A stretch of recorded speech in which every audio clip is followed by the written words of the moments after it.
isang payapang kaharian na ngalan ay Berbanya. Namumuno ang isang magaling at manginoong hari, si Haring Fernando. Kasama niyang namuno ang kanyang kabiyak na si Reyna Valeriana, isang mapagmahal at minamahal na reyna ng Berbanya. Silang dalawa ay binayayaan ng tatlong binatang matitikas na sa paglaon ng panahon ay naging mga pantas.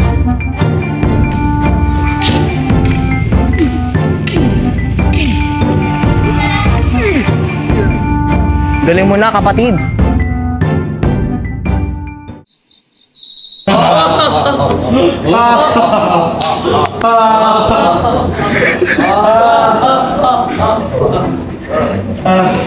Ito na pala, ang kape. Bigyan kape.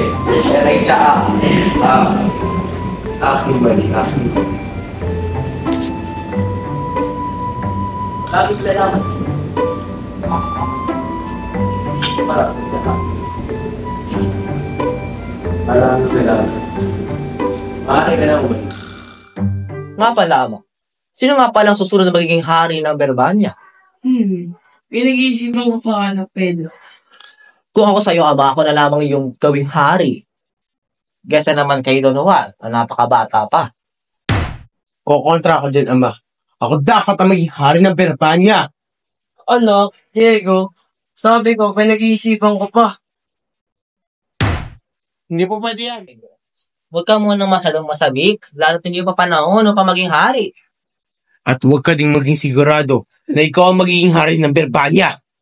At para mo nasisigurado, una-una ako pangani dito. Kaya alam ko naman na ako magiging susunod na hari ng Berbanya.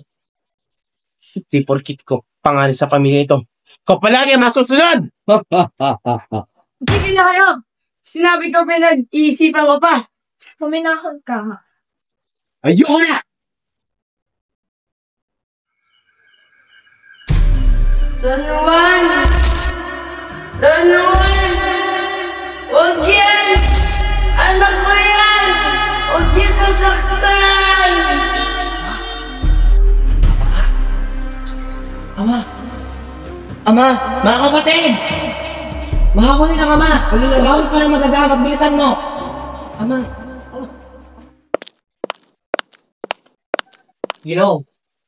Mapapagaling mo ba ang aking ama? At ano naman ang sakit niya? Anong gamot ang kailangan para makapagaling sa kanya? Sakit mo po, haring mahal ay bubunga ng pangumpan. Mabigat man at maselan.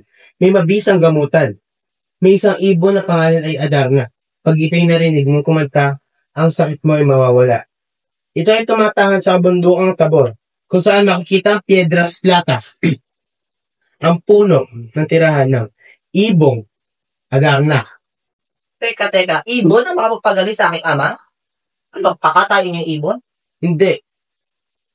Ang ibon ay kumakanta.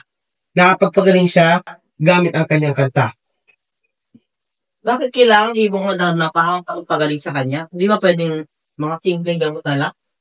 Katulad ng mga doktor na dumaan dito, hindi nila nagamot ang iyong ama. Ngunit, ang kailangan ng nagamot ng iyong ama ay ang ibong Adarna. Sino na makukuha ng ibong Adarna? Ay, napakalayo nun.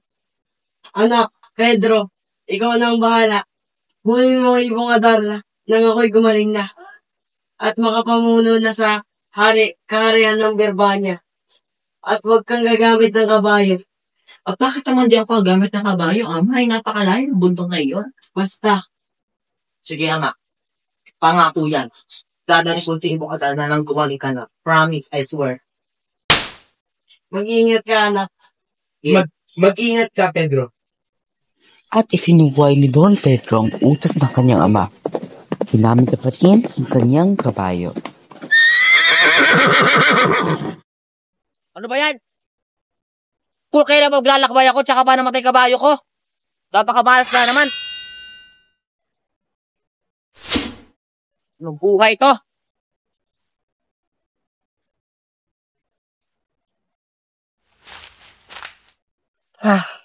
Grabe.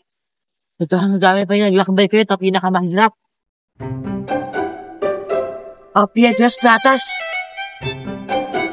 Kailangan ko na makuha yung ibong na. Ito na nga ang Piedras Latas. Sadyang napakaganda ng punong to. Kaya pala tinitiran to ng adar ng ibon. Kailangan ko na itong puntahan ngayon at makuha. Narating na rin kitang puno ka. Napakaganda. Teka, wala pa naman siguro yung ibon dito. Kailangan ko muna mawahinga.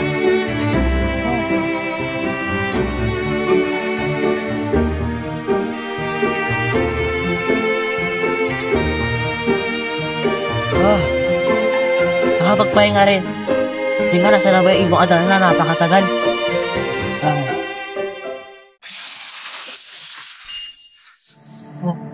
Ang adar ng ibon.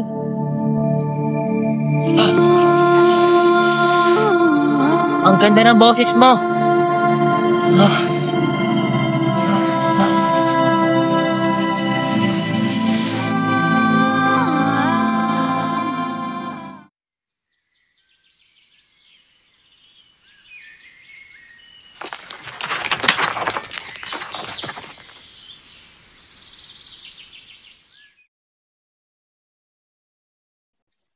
Ano kayo sa kanya, Itay? Paumanin, ngunit nasa na kasi Don Pedro? Kung ano, si Kuya. Kay taga niya nang wala dito. May pag-asa pa kayang gumaling ang mahal na hari? Don Diego, matagal-tagal na si Manong Guling bumalik ang iyong kapatid sa Don Pedro. Nasaan na kaya siya? Ngunit parang panahon mo na upang pumunta sa bundok ng Tabor at hanapin ang iyong kapatid at ang ibong makakapagpagaling sa iyong ama. Sige, hindi ko kayo bibiguin. Kakayanin ko to. Itay, kailangan kong sunduin ang aking kapatid at makuha ang ibong adar na. Sige, mag-iingat ka aking anak.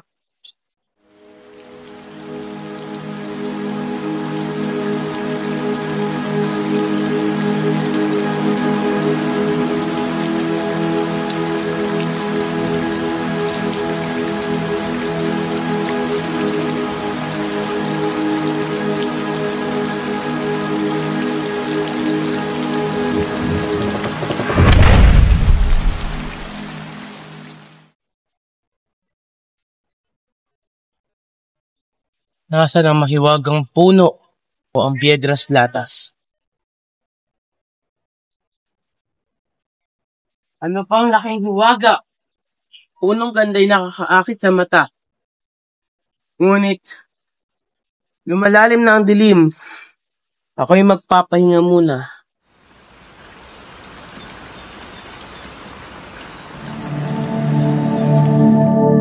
Ang ibong adar na. Ganda ng tono, ngunit ako'y nahihilo.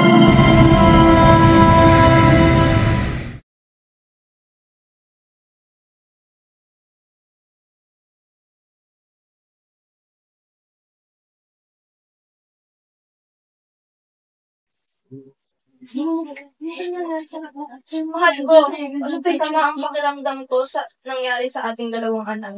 Ano kaya gagawin natin? Alam ko na. Ano kaya pwede yung doon sa dalawa? Ako na. Itay, ako na maghahanap sa kanila dalawa. Maasahan mo ko. Di, kakayanin ko to. Di kita bibigyan, Itay. Kailangan ko lang ng konting gabay mo. Nawala na ang iyong dalawang kapatid at huwag na sumunod pa. Di kaya hindi. Maasahan mo ko, Itay. Di kita bibigay. Masakit man sa kalooban ni na Don Fernando at Doña Mariliana na mawalay ang pinakamamahal nilang anak ay wala silang magawa dahil sa paghangad ni Don Juan, kababaan ng loob at pagpapala ng Diyos ang tanging naging baon niya sa kanyang paglalakbay. Ako'y nagugutom na.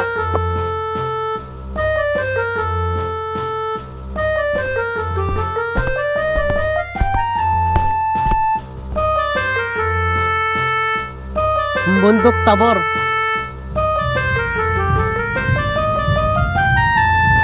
Ito pala ang Bundok Tabor. Nasa na mahiwagang ibon. Ako'y nagugutom na.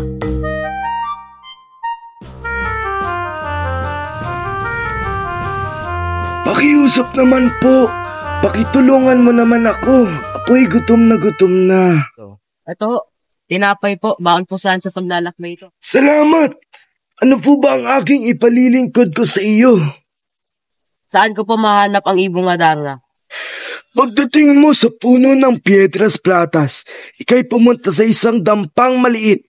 Ika'y kumatok at ang iyong kasagot ay masasagot.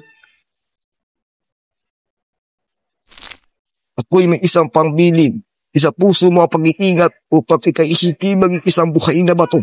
Tanggapin mo itong tinapay bilang aking pasasalamat. Di ko na po maaaring bawin na akin na ibigay, Ginoo. Paalam na. Asa na kaya ang matandang uugod-ugod?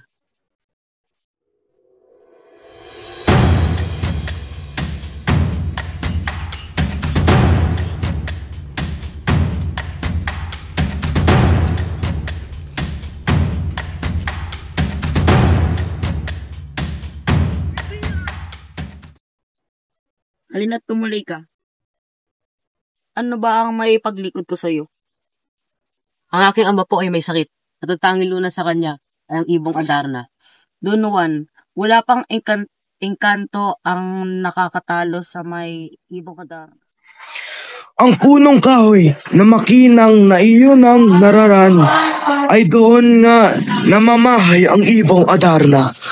Ang ibon na dumarating sa ating gabi, kumakanta ito ng malambing at magpapalit ng itsura ng balahibo hanggang ika'y antukin.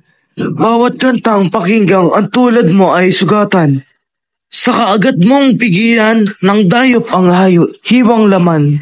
Kung hindi mo ito magagawa, ikaw ay magiging bato katulad ng iyong mga kapatid na sina Don Pedro at Don Diego.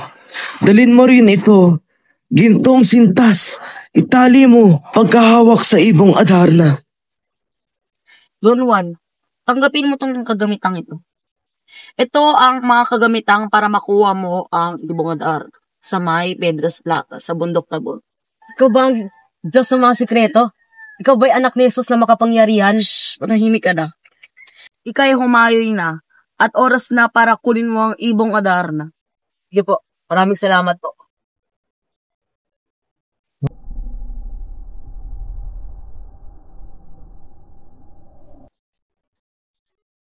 Bakit may mga bato dito? Ba't kumukha na itong aking mga kuya?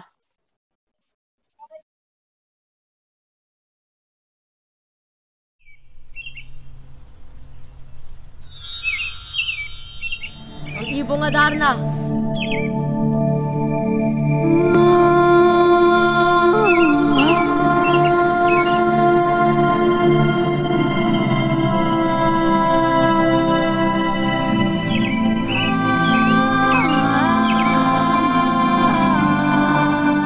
Ang ganda ng boses ng ibong Adarna. Ngunit hindi ako pwedeng makatulog.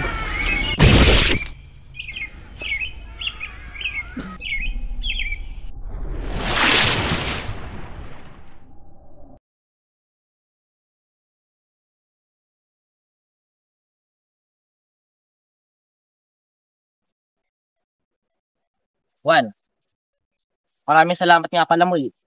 Dahil binigyan mo kami sa bato. Ano man, mga kapatid?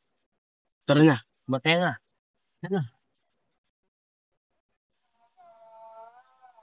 Diego, di ba napapansin niya si Juan? Masyado nang nakakalamang. Paano kung yan maging hari ng Berbanya? Hindi mangyari yan. Diego, gusto kong patayin natin siya. At pag siya'y napatay na natin, ang ibong Adarna ay kunin at dalhin sa akin. Masusunod, kuya. Huwag naman mo sasabihin kay ama. At bakit ko sasabihin sa ama kung gusto ko din naman ang plano mo? Sige, mauna ka na.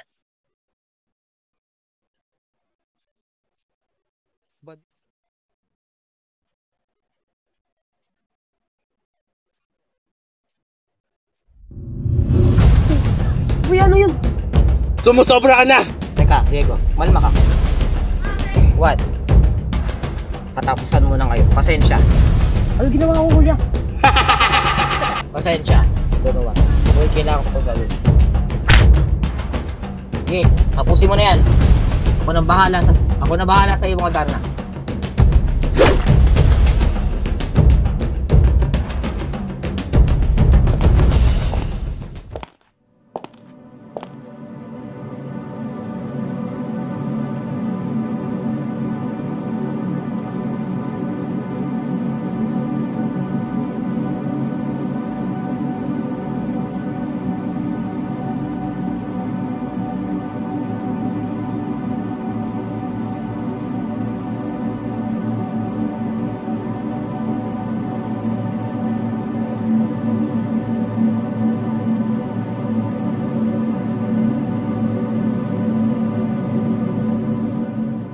Aming ama, at kahit tagal na nating di nagkikita, dala na namin ang imo makapagpagaling sa iyong karamdaman. Oh, ngunit asa na ang inyong busong kapatid? Hindi namin alam. Huwag mo nang alalahanin si Don Juan. Ibong Adarna, ika'y kumanda na. Oh, ano nangyari? Di man lang ako gumaling. Ang tamlay ngayon ng Ibong Adarna. Kagagawan mo tala. Hindi! Ano nangyari sa ibong Adarna? Oo nga. Para ba itong lantang gulay? Wala man nakakulay-kulay. Ito'y katamlay-tamlay. Parang walang gana. Ama! Ako'y nandito na. Ginagawa niya dito. Ama, pala yan? Nakamating na ako. Aming mahal na anak ko si Juan. Buti naman ay ikaw'y dumating na. Ako'y masaya. Dahil nakauwi ka na. Anong ginagawa niya dito? Ha? Ikaw yung pumatay dyan. Pinatay sa'yo ko rin. Sabi ko, kung nasabukan game ko siya. Ang Ibong Adarna. Sige, ano nangyari mo? Siguro dahil kay Don Juan to. Duga to si Don Juan.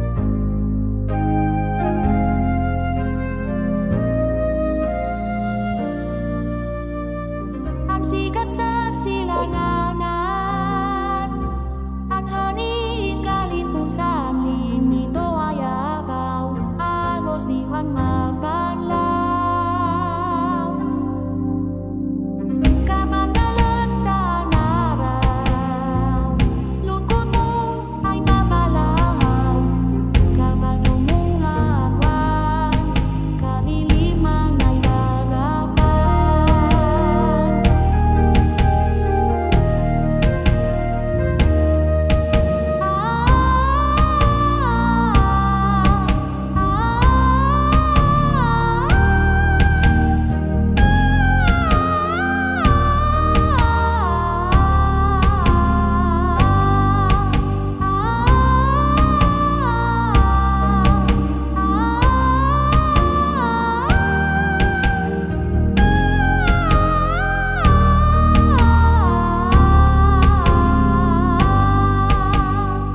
Anawitin ko ay lunas sa kaluran na agnas.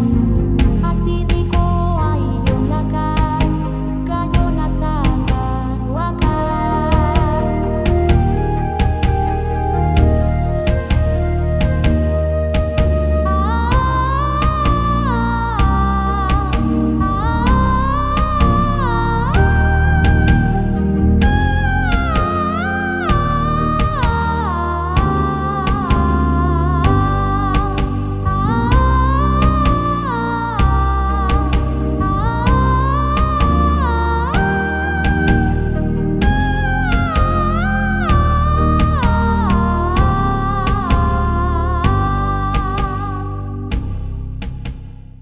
Don Pedro at Don Diego, paano niyo nagawa ito sa sarili niyong kapatid? Ito'y di katanggap-tanggap. Dahil dyan, tatanggalan ko kayo ng pamumuno dito sa kaharian. At Hindi ako may pasumuno, Itay. Huwag mo kong tanggalin dito sa Berbanya. Ama, huwag na po kayo magalit. Mga kapatid kay Aki pinapatawad at sana'y patawarin ninyo sila. Ako'y nakakasigurado na hindi na muli sila gagawa ng hindi ka nais-nais. dahil sa iyong kailingan anak. Don Pedro, Don Diego, aking kayo pinapatawad na. Pero sa susunod na mangyayari pa ito, kamatayan na ang hato sa inyo. Salamat, Ama. Napagkasunduan ng magkakapatid na babantay nila ang imong Adarna. Ang magkakapatid ay may iba't ibang oras ng pagbabantay. Tig-3 oras sila para sa pagbabantay sa ibong Adarna.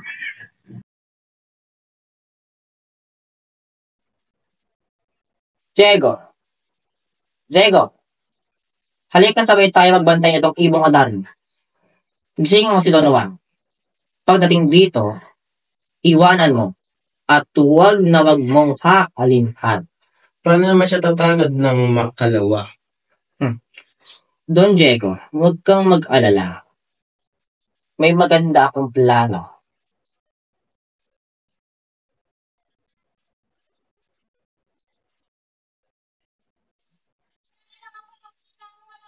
Don Juan! Don Juan! Don Juan!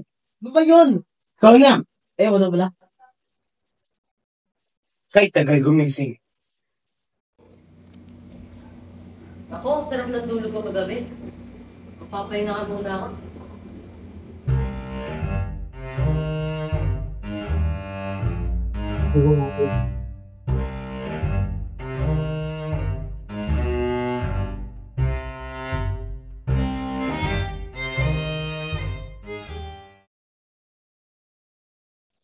Ila, naku, nasa ng ibong Adana. Wala naman ito nila John Pedro, Don Diego. Kailangan ko na umalis para di sila pagsali, ama. Nasa na ang ibong Adana? Ama, ano ko yun? Nasaan nga ba ang ibong Adana? Ama, ang alam namin ay si Don Juan ang huling nagbantay sa ibong Adarna. Mga anak, hanapin niyo ang bunso niyong kapatid at dalhin niyo siya pabalik dito sa palasyo. Masusunod, Ama. Hindi namin pinibiguin. Diego, tara na.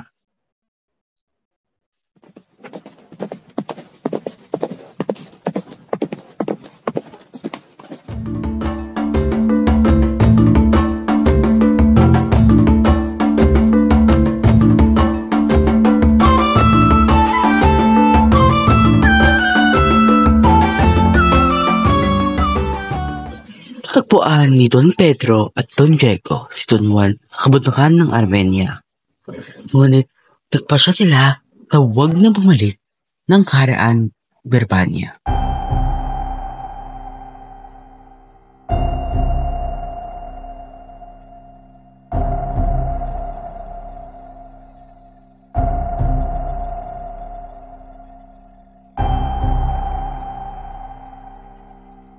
Ang ganda ng lugar na ito. Banal pa ba to? O mahal na prinsesa, ang ganda ba'y nakakasilaw? Gusto ko ipahita sa'yo ang aking tunay na pagmamahal. Hindi kita pagtataksilan sapagkat ikaw ay ang aking buhay. Mahal na prinsipe, tanggapin mo ang aking puso.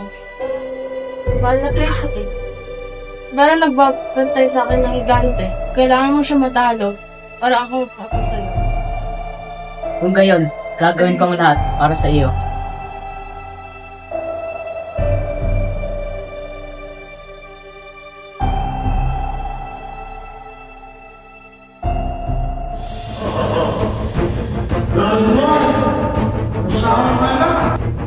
Sino ka? Upakita ka sa akin! Pasapakta mo! Ako ang iyong hinahanap!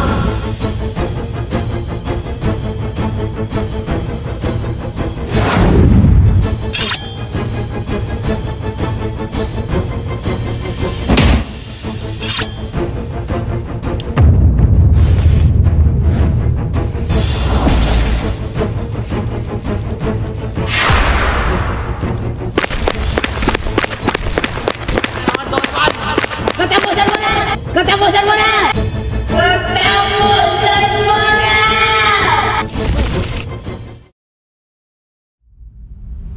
Prinsipe, mag-ingat ka!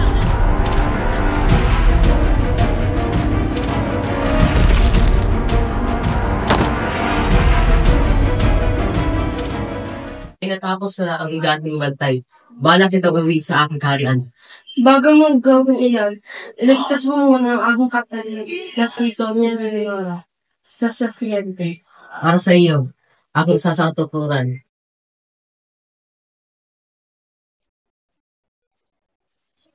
Sino ka ba? Ano ang iyong kailangan?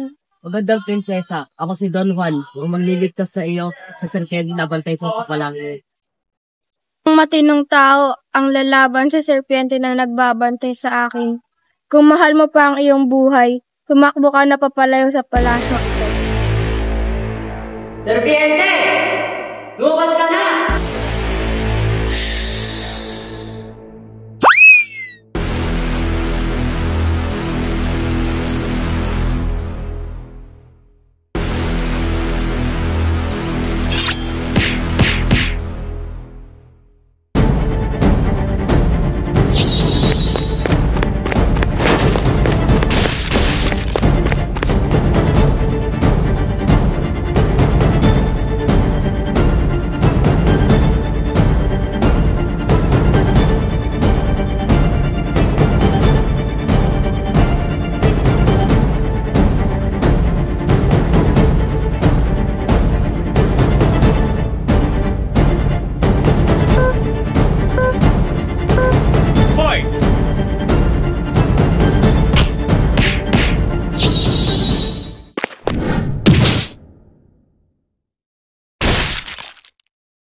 Buti nga sa'yo.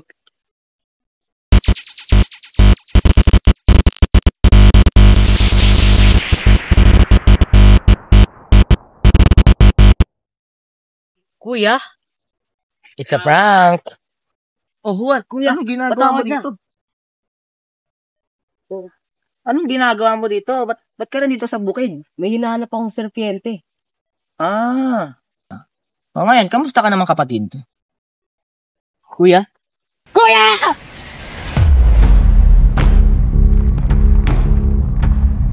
Sinusugaling natin.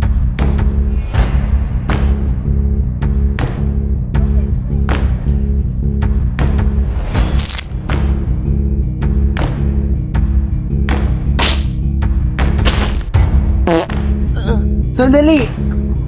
No, sandali! Ako to ang iyong kapatid! Ako to! Huwag mo akong patayin! Mama mo?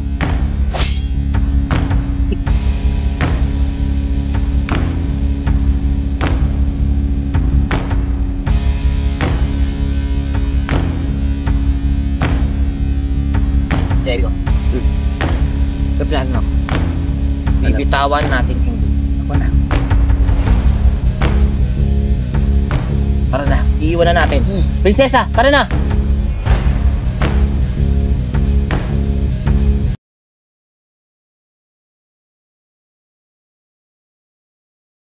Ama, sinayasat na namin ni Diego ang mga burol at mga bundok ngunit di namin nakita ang bunso niyong anak. Hindi maaari. Ngunit, Ama, may natagpuan kaming dalawang magkapatid na prinsesa sa balon. Iniligtas namin sila sa balon. Dahil meron mga nakabantay sa kanilang higante at serpiente, kaya sinubukan namin sila ligtas. Kung hindi namin sila maliligtas, ano pa ang mangyayari sa kanila? Mahal na hari, nais ko pong ipaglibad ang kasal ng 7 taon. Sapagkat iyan ang aking panata na mamuhay ng mag-isa simula nang mamatay ang aking mga magulang. Ang iyong kahilingan, Doña Leonora, ay aking tatanggapin. Ikaw naman, Doña Juana, maganda ka na at sa ikasyang na araw ay kakasal kay Don Diego.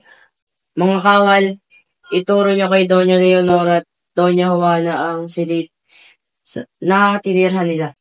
Masusunod po, Hari. Halina mga mahal na prinsesa, dadali ko na kaagad sa iyong masang.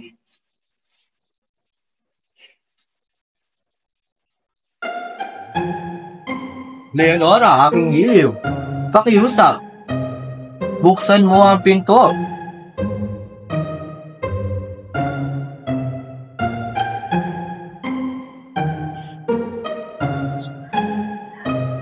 Ika'y hindi ko matatanggap. O Don Juan, aking mahal. Aking alagang lobo. Iyong puntahan si Don Juan, aking iliw at siya'y dumapit. Siguraduhin mong siya'y nasa mabuting kalagayan at ika'y magmadali upang siya'y maabutan. Susunod po, mahal na prinsesa.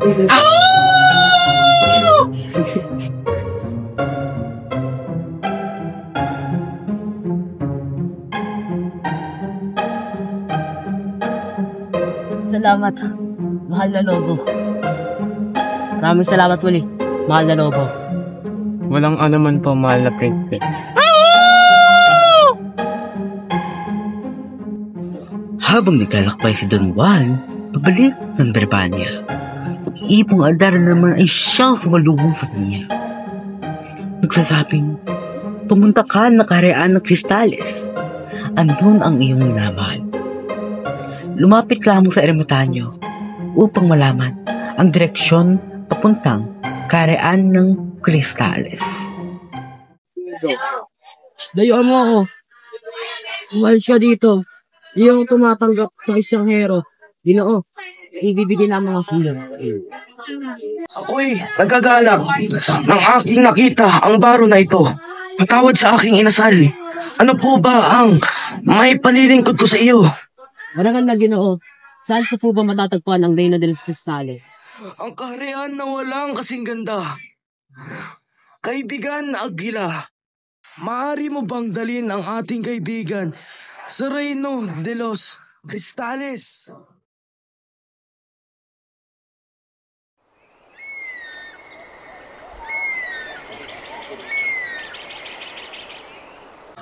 Nang makarating si Don Juan sa karaan ng Cristalinos, natulong ng alagang agila ng ermitanyo.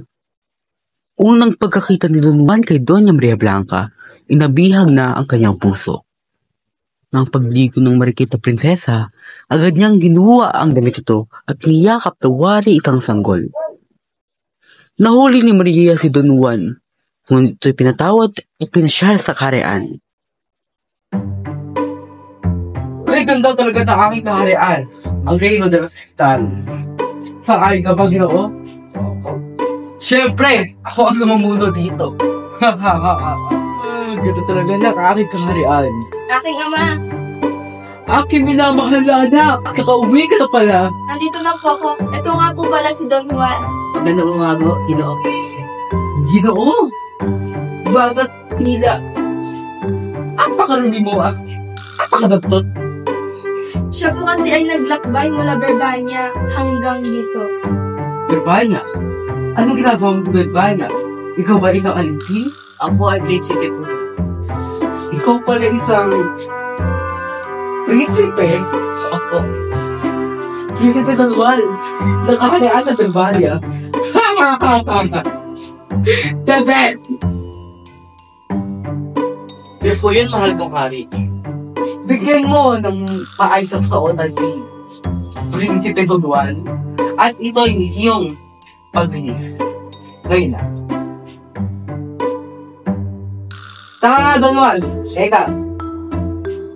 Sabayan mo kami sa aming mga pagkainan. Mamaya.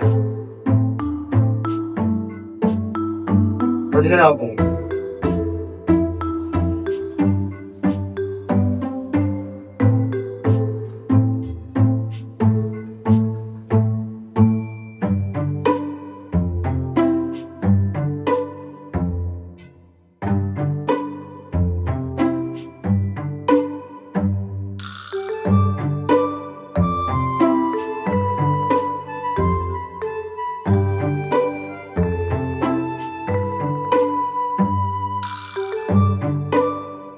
Napatawag na po kayo ni Hari Silip sa iyong hapagkainan.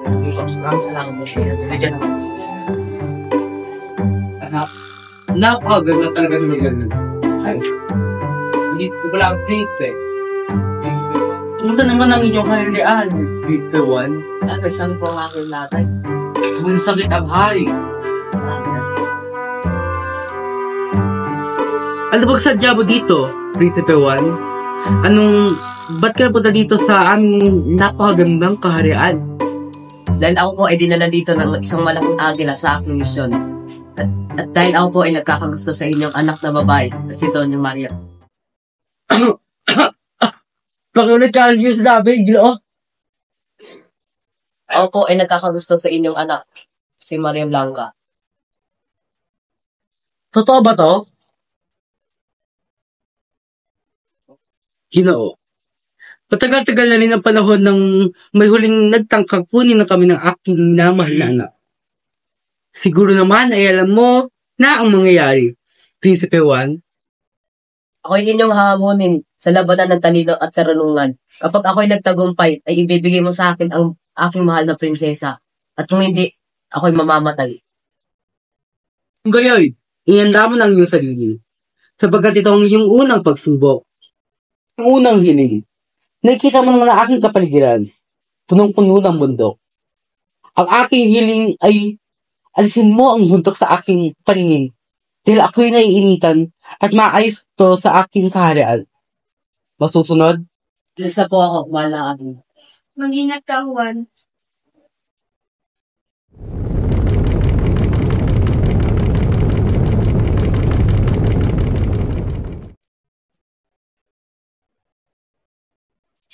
Maraming salamat.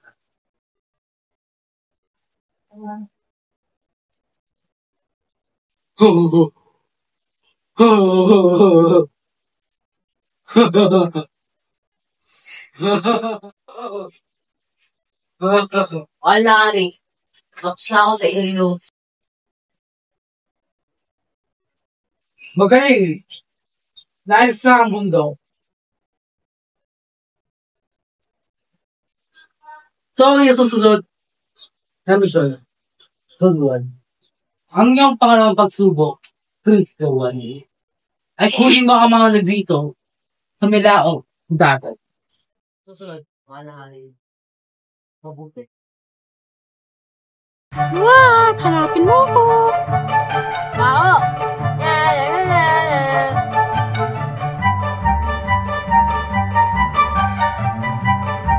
Kita ba? Nye, nye, nye, nye, nye. Isa ka ba? Isa ka ba?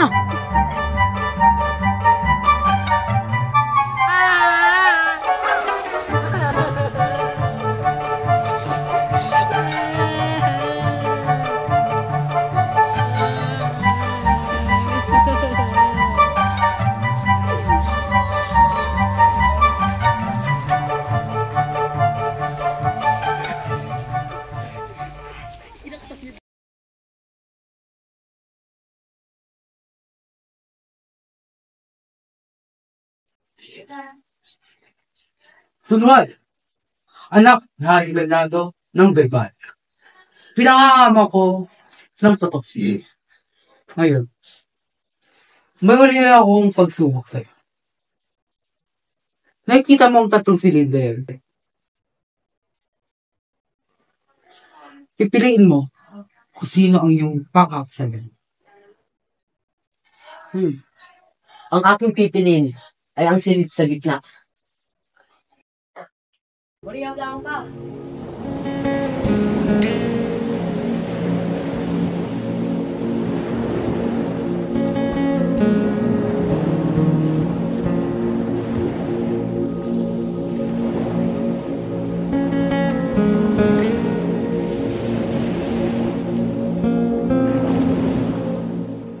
Hindi!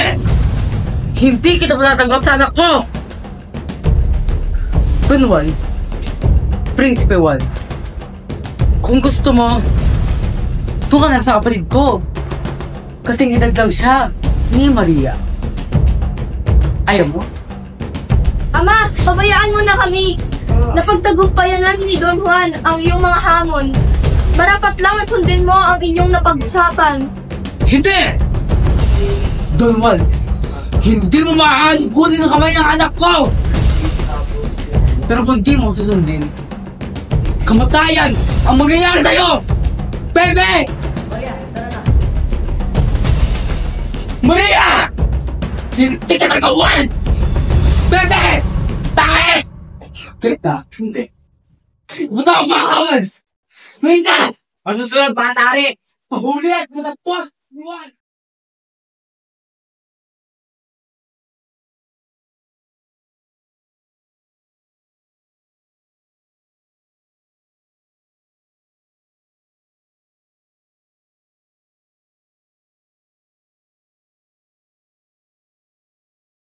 Okay, babalik muna sa Berbanya upang magbigay alam sa lahat na tayo magpapakasal.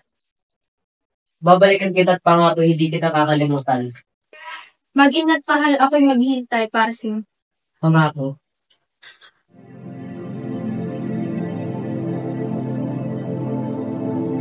Don Juan! Ama! Mga anak! Ama! Matagal na kitang hinahanap. Namiss kita ka. Leonora! Don Juan!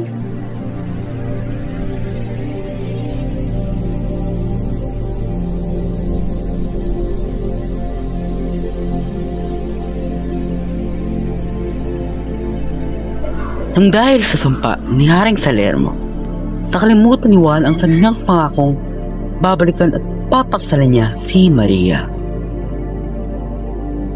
Ngunit, si Maria ay gumawa ng paraan.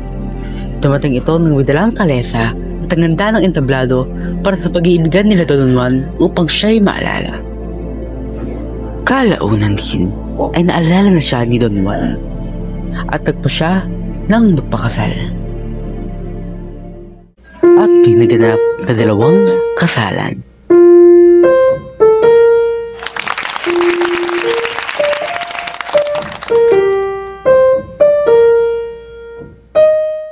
Don Juan, matatanggap mo ba si Doña Maria bilang iyong asawa? Opo, Padre. Don Pedro, tanggapin mo itong sentro at korona bilang bagong hari ng Berbanya. At Denya Leonora, tanggapin mo itong diadema bilang simbolong ikaw na ang bagong reyna ng Berbanya.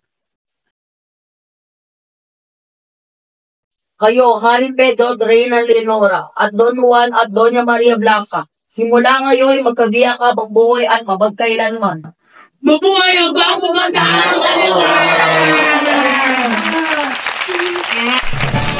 Habang si Don Pedro at Don Juan ay nakasal na, si Don Pedro ay din hari na ng Berbanya, at si Don Juan naman ay tuloy ng naging asawa, si Maria Blanca. Ang ibong Adara naman ay tuloy ng gabalaya at naging masaya.